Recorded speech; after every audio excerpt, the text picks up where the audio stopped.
Guys, Dan Hendriksen here. We're at Torquay Golf Club today. We're in the studio. Now, you will have seen a video recently, and I'll pop a little link to it up here, of myself doing a video with Paul's driver, the M2 driver, comparing the standard length to the 48-inch driver. So I figured whilst we were here, we would actually put this driver up against my TSi3. I just want to see the differences between these two drivers and find out the reason why he's still using this old TaylorMade M2 driver.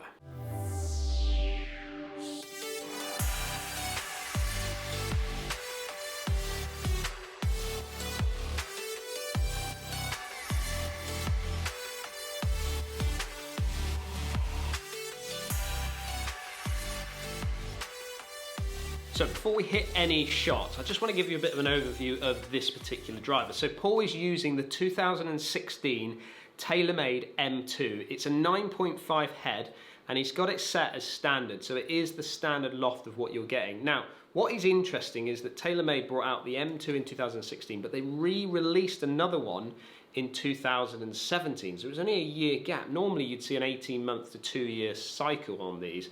And I want to talk about that as we move on through this video. So the shaft that Paul's got in this driver is a Diamana White 60-gram stiff flex. So it's a bit of an upcharge probably in this shaft. It wouldn't be probably your standard shaft that would come, but I know that it was probably very popular on tour. You certainly still see some players using it.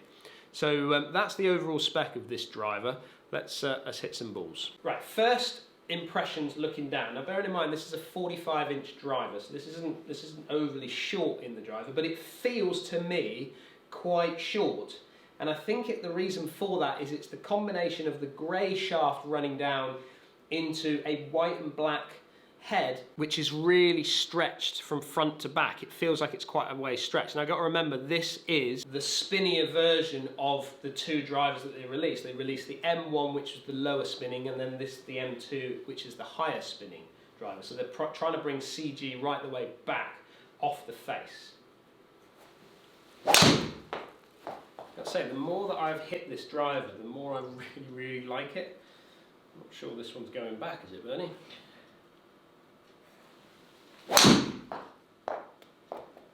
Gotta say, the confidence that I'm feeling off this driver initially, first couple of shots in, is that I love the fact that it's slightly shorter, gives me confidence that I've got control of the club, but also looking down at the head, it's quite big. So it's, you know, when I look down, it's quite shallow in the face, but it's also quite stretched back, which again gives you ultimate confidence that you've got a lot of forgiveness with it.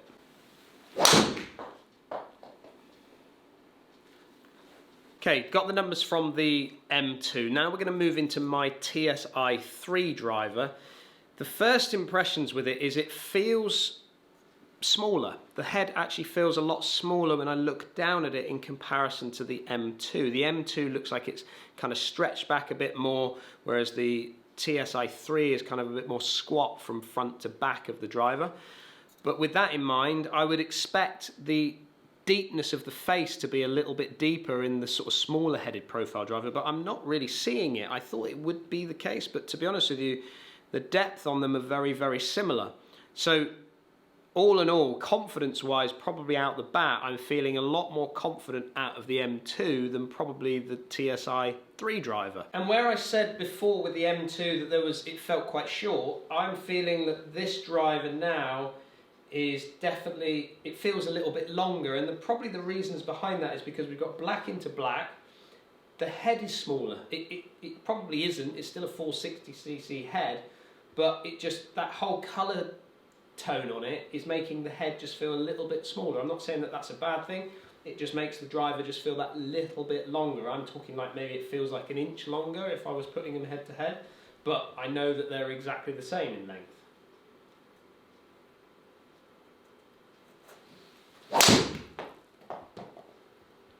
First shot in, I think this is going to be a real battle, because if I'm looking at the numbers that I've hit that quite well, that last one, I think these are going to be very close. Got one there. Just so we're aware for this particular test, I'm going to leave this in the spec that I would normally have it. So this is a 9-degree driver if you compare it to the standard in TaylorMade, that's at 9.5. I just want to leave them in their kind of specs as to what they're getting. And also I've got this set at B2, which is just a fraction more upright, which again, I keep it like that because I want the club to just turn over a little bit for me. I don't want to see that ball being lost out to the right. So those are the specs that we're getting from these two drivers as we set them up.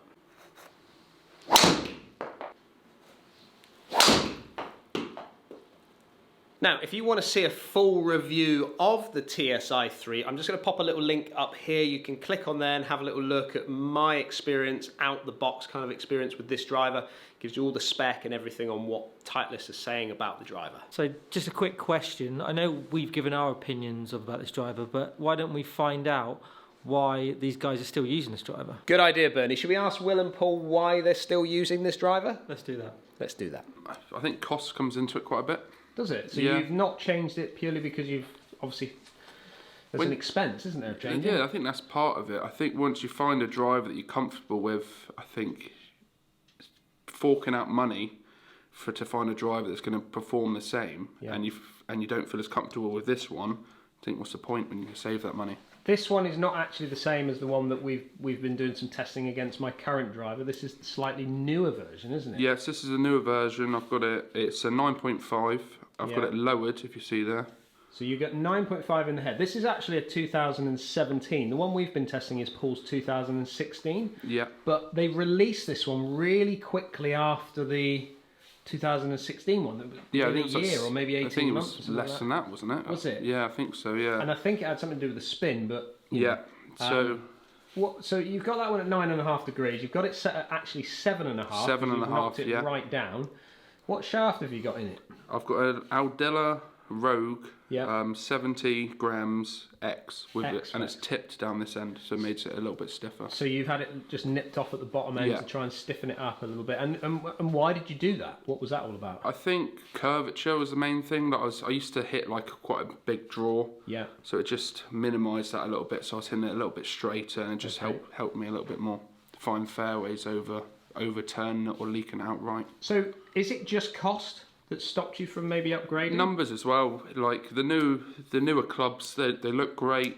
They obviously perform well, but this one here, I can pretty much hit the same sort of numbers. If there might be a couple of yards in it, but what's the point in spending £400 on a new driver if there's 2 yards in it? Okay, so this is my 2016 M2 TaylorMade driver. It's 9.5 degrees. I've got a Diamana whiteboard S-Flex shaft, 60 grams, 45 inches long. Still using this club because it gives me the best numbers on TrackMan. Tried all the latest gear, but the M2 2016 is still the best head for me. TaylorMade then, to get us going with the numbers, 149.6 ball speed on an average off the face, miles per hour. Launching at 16.3, 1973 in the spin. So really low. Now think about that, how low that is. They've got an M1. I mean, the M1 must be even lower in the spin. Peaking out at 39 yards high and 264 on an average carry from this driver. That is some very, very good numbers. Clubhead speed 107.8. Now, if we move over to the TSi3, we've got 153 ball speed off the face. So we've increased ball speed by, what, probably 3 miles an hour off the face. Launching it at 14 degrees, so 2 degrees slightly lower than what we're getting out of the TaylorMade. Spin at 1.9. At the moment it seems like I'm spinning the drivers a little low, like normally I'd be up in around the sort of 2,500 revs, but this one at the moment, the way I'm hitting it, is just a little bit low. Peaking out at 34 yards high, so just a little bit lower. We're seeing that from the launch and then the total peak. And then 266 on an average carry. That I'm getting from the Titleist. So just maybe 2 more yards further out of the Titleist. And then if we look at the clubhead speed, 108.8. So I'm increasing my clubhead speed by 1 mile an hour. That might be just me warming up or cooling down and things like that. But that 1 mile an hour should equate to probably 3 mile an hour in ball speed, which actually, if you look at that side of it, they're performing pretty much the same. Before we give this driver back to Paul, tell me, would you change? Would you, with those numbers that I've just got there, they're both spinning quite low, they're both going, there's 2 yards difference between them, would you be changing? I would if Titleist were going to pay me like $4 million a year to use their driver. Well, they're not. So But I mean, if you were as a purchaser, as a consumer, would I change? No, I wouldn't. I mean, it's not for me. The slight, you know, there's hardly any difference. Is it worth spending £300-400 or even more on changing? Definitely not. So would I change? I'd find it really difficult to change because, like I've talked about on the Sunday show, and then obviously what you're listening to, what Paul and Will have said as well, is this driver is performing as well as this driver in respect to them. You know, they're performing very, very similar. But when you've got a driver that you've been through battles of tournaments with and things like that, you know, it's really hard to see these players change. You've got to think about Jordan Spieth. I mean, Jordan Spieth, and don't get me wrong, like, he's having a bit of a down patch at the moment. The last couple of years he's been off the boil a little bit. But that's, I think, probably more down to his putting than anything else. But he did not want to come out of his 2000 or 915 driver. He was very reluctant to come out of the 915 Titleist into the 917. I remember that. Whether he's got into the TS, I'm not sure yet. But again, these players, once they find something that they really like, and I've got to say the numbers that we were getting from the M2 were fantastic. Once you find that driver, why tinker around? Yes, absolutely. Test drivers, get an idea whether there's going to be an improvement from the acoustics on it, the look of it, all of those sorts of things. But if the numbers are producing similar numbers, then it purely comes down to your experience with the driver and the fact that you've been through battles with it, and whether you like the look or the feel and the sound of them. And that's really, really important when you're out there testing drivers. Yes, you can go at the new marketing of the new driver here and the new driver there, but at the end of the day, if you're not seeing a massive gain, there's no real point in changing unless you want something nice and shiny in your bag. But let me know, put your comments down below. I'd like to hear what you think. Are you somebody in a TaylorMade M2 or an older Titleist or an older driver and you're quite happy with it, you've tested it against some of the modern tech? We'd like to hear what you have to say. Don't forget, if you are new to the channel and you like what you're seeing, hit that subscribe button. We've got so much more content to come, but for now, let's get this driver back to Paul and we'll see you again soon.